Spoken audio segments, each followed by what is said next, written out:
Peut-être qu'on est sur la fin de carrière de Gavi, ça sent pas bon. En tout cas, le chirurgien n'en croyait pas ses yeux lorsqu'il a ouvert le genou de Gavi. Personne au club ne s'attendait à l'état de santé du milieu de terrain. Actuellement, l'objectif principal est de restaurer l'équilibre psychologique du joueur, qui s'est pratiquement effondré quand il a été informé de la gravité de sa blessure. Mais c'est un truc de fou. Et en vrai, pour n'importe quel joueur dans le football, apprendre une nouvelle comme ça, c'est terrible. Déjà, rappelez-vous les images terribles de la rééducation de Neymar après son opération au genou. Là, on le voit grimacer sur cet exercice. Rappelez-vous même quand les rééducateurs, ils essayaient de lui faire travailler son genou en le pliant là sur la table. Il criait, il pleurait. Rappelez-vous aussi de la blessure de Boniface. Guettez le genou. Ça, c'est le genou actuel de Boniface. C'est pour ça d'ailleurs que son transfert au Milan AC a capoté. Et là, avec ce qu'a dit le chirurgien, ça devait être une nouvelle terrible à encaisser. Puis même, il y a encore des légendes.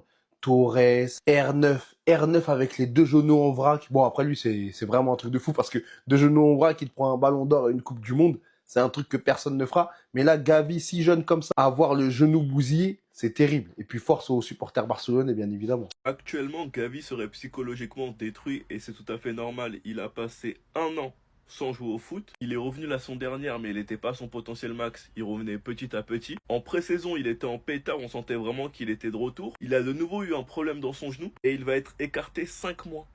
5 mois. On le verra probablement pas avant février. Et le pire, les gars, c'est que c'est année de Coupe du Monde. Donc sa Coupe du Monde est limite foutue en l'air. Et psychologiquement, s'il y a bien un joueur qui peut se relever de tout ça, avec la force mentale, c'est Gavi. Gavi, psychologiquement, est dévasté depuis hier. Il ne s'attendait pas à une blessure aussi grave. Luis de la Fuente l'a appelé pour lui remonter le moral et lui témoigner son soutien.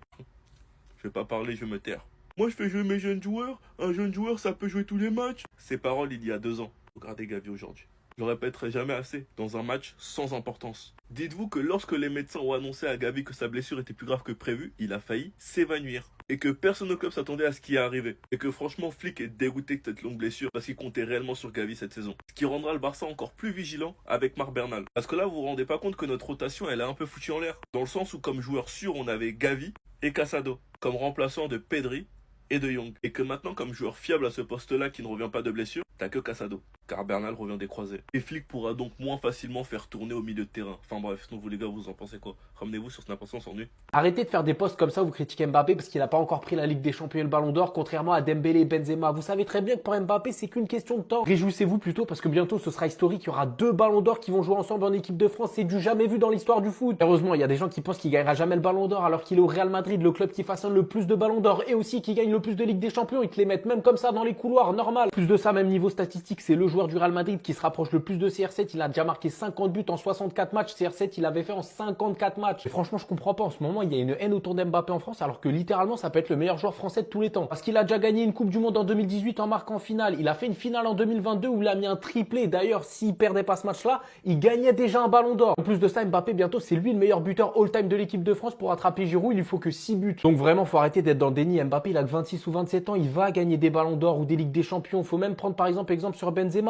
Son Ballon d'Or, il a gagné très tard dans sa carrière et je pense qu'Mbappé, il a le mental pour aller le gagner même si c'est à 30 ans, 31, 32. Vraiment, vu de ses performances sur le terrain, je suis persuadé qu'il va gagner la Ligue des Champions et le Ballon d'Or. Le retour de Baldé et Yamal, c'est pour bientôt. Baldé, lui, s'entraîne déjà avec le groupe. Et en plus de ça, Flick nous a donné quelques nouvelles en plus en conférence. Attendez, bougez pas, je vous explique. Flick a dit sur Baldé, Baldé n'est pas encore prêt pour demain, peut-être dimanche. Nous voulons prendre aucun risque, il ne jouera pas demain. Donc il devrait être là contre la Sociedad. Et sur Lamine, il a dit, il ne tardera pas à revenir, il a l'air en forme. Le retour de Lamine approche hier et avant-hier, il s'est bien entraîné, les choses se présentent bien. Mais je préfère écouter les médecins de TikTok. Et hier, on avait eu l'information comme quoi il a repris l'entraînement avec ballon. Et que sa récupération se passe bien et qu'en gros il devrait avoir quelques minutes face à la Sociedad pour être de retour face au PSG. Et c'est encore une phrase qui est sortie ce matin. De toute façon, qu'il soit là ou pas contre le PSG, tant qu'il est de retour dans les jours à venir, c'est déjà bien.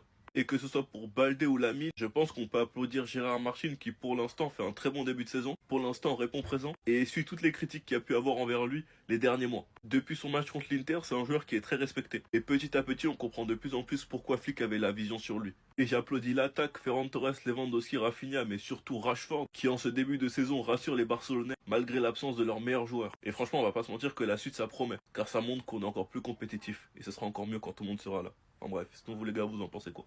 Ramenez-vous sur Snap Instant, on s'ennuie. Je sais pas si pour vous aussi c'est la même chose, mais actuellement le franc en France, c'est hard. Bref, la conférence d'avant-match d'Hansi Flick, attendez, bougez pas, je vous lis ça. Sur Frankie de Jong, je suis complètement hors des réseaux sociaux, mais n'importe quel fan du Barça peut voir que c'est un joueur très important et qui nous aide beaucoup. Personne au club ne pense différemment. Et sur ça, on t'apprécie. Car c'est Flick qui a rendu unanime tous les fans du FC Barcelone concernant le cas Frenkie de Jong. Car il va prolonger, il a baissé son salaire, il se blesse moins, et sur le terrain maintenant il se comporte comme un leader et un guerrier. Nous ne voulons prendre aucun risque avec Marc Bernal, nous avons jugé que ce n'était pas approprié contre Newcastle, et bien sûr nous ne l'avons pas jugé non plus contre Etafé. Nous y allons étape par étape. Le retour de Lamine approche hier et avant-hier, il s'est bien entraîné, les choses se présentent bien. Mais je préfère écouter les médecins de TikTok, tiens. Madrid a très bien commencé. Cette année sera plus difficile que l'année dernière, mais nous devons nous concentrer sur nous-mêmes. C'est discutable, l'accent est peut-être davantage mis sur les attaquants, et quand un joueur de la stature de Paul fait l'éloge de Pedri, ça veut dire beaucoup, c'est un excellent milieu de terrain et il sait de quoi il parle. Baldé n'est pas encore prêt pour demain, peut-être dimanche, nous ne voulons prendre aucun risque, il ne jouera pas demain. Et ensuite pour finir, c'est une motivation pour les années à venir, il prend positivement, il aura une chance de remporter ce ballon d'or, il ne tardera pas à revenir, il a l'air en forme. Enfin bref, donc vous les gars, vous en pensez quoi? Ramenez-vous sur son importance, on dit. Les gars, est-ce que vous avez vu le message de Lamine Yamal pour Gavi, les frères? En fait, Gavi, il mérite pas ça. Golden Boy, les frères, en 2022-2023, je pense, hein. Ça, franchement, les frères, il a vécu un moment catastrophique avec la sélection espagnole. Il se blesse ligament croisé. 1 an. Les frères, imaginez-vous mentalement, on a tous joué au football ici. 1 an, tu te blesses. Tu regardes tes coéquipiers, tes amis, avancer, évoluer, prendre, voilà, en notoriété et tout. 1 an, tu reviens. 2025, Anti-Flick l'a bien ménagé. Comme quoi, voilà, les rechutes, c'est pas toujours à cause d'un tel. Mais c'est que franchement, je comprends pas la médecine de ce club. Regardez bien les frères. C'est que moi, ça me fait mal. C'est que le gars, il revient, il prend son temps, il fait une bonne pré-saison Anti-Flick, prend son temps avec lui. Ça veut dire, on l'a pas lancé en mode vas-y. Le gars, il revient, il rechute comme ça, 5 mois d'absence. Voilà, franchement, le message de Lamine Yamal là, t'es un guerrier, il n'y a que toi qui peux surmonter ça, c'est un truc de ouf. Franchement, Gavi, tu vas nous manquer. Hein. Les gars, regardez ce poste de Lamine Yamal. Est-ce qu'on ne peut pas se réjouir du fair play qui règne entre Lamine Yamal et Ousmane Dembélé? Dembélé, il a commenté en disant « Merci Lamine, félicitations pour ton copain et tout le succès que tu mérites. » Faut pas l'oublier les gars, mais Lamine et Ousmane, c'est des anciens coéquipiers. Hein. Ils se sont pas côtoyés beaucoup, mais ce sont des anciens coéquipiers. En tout cas, fier d'Ousmane Dembélé, fier de Lamine Yamal, c'est le fair play qu'on aime.